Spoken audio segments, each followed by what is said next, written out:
శతాధిక సంవత్సరాల చరిత్ర కలిగిన నా కుల సంఘానికి ఒక భవనం ఉందా? సొంత భవనం.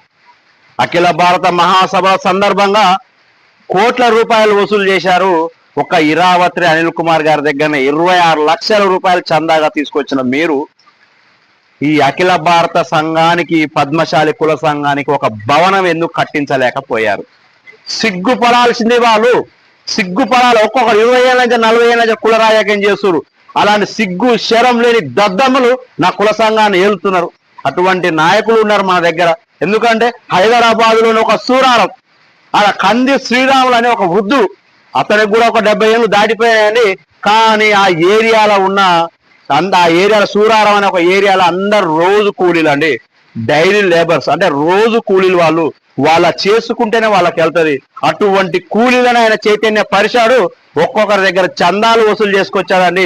ఆ కూలీలు కూడా రాజకీయ చైతన్యమేమో కానీ కుల చైతన్యం కావాలి. ఈ కులంలో అభివృద్ధి చెందాలి, అభివృద్ధిలో నేను సైతం ఉండాలని అక్కడ ఉన్న సూరారంలోని ఆ కూలీలు కూడా ఆ సంఘ పెద్దకు, అంటే ఆ కంది శ్రీరాములు గారికి చందాలు రాశారు.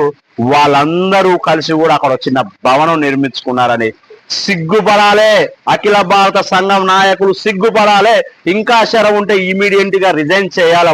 వాళ్ళకి శరం లేదు కాబట్టి ఎంతో మంది కింద పోసేది చేతులలో పోసినా కూడా పట్టిపోయేదలుచుకోలేదు. వీళ్ళు అవసరమైతే నోట్లో పోయామన్నా కూడా వాళ్ళు పోసే పరిస్థితి లేదు ఈ జనాలు. అయినా కూడా అవన్నీ మోకం మీద ఉంచుతూ తూడ్చుకొని వెళ్ళిపోతుర్రు తప్ప ఈ సంఘంలో ఏమంటారు, సిగ్గు శరం కూడా వాళ్ళకు ఒక శరం అనేది లేకుండా పోయింది. అరే ఒక సూరారంలో ఒక కన్ని శ్రీరాములు గారు ఒక 70 సంవత్సరాల ఒక వృద్ధుడు అక్కడ ఉన్న రోజు కూలీలను చైతన్యపరిచారు. ఒక భవనం కట్టించుకున్నారు.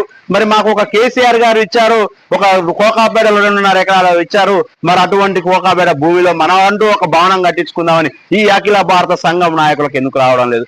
అఖిల భారత సంఘం మీటింగ్ల పేరు మీద, సమావేశాల పేరు మీద లక్షల రూపాయలు, కోట్ల రూపాయలు వసూలు చేస్తున్న ఈ నాయకులు ఈ రోజు భవన నిర్మాణం కోసం ఎందుకు రావడం లేదని ఈ సందర్భంగా వాళ్ళని ప్రశ్నిస్తున్నా.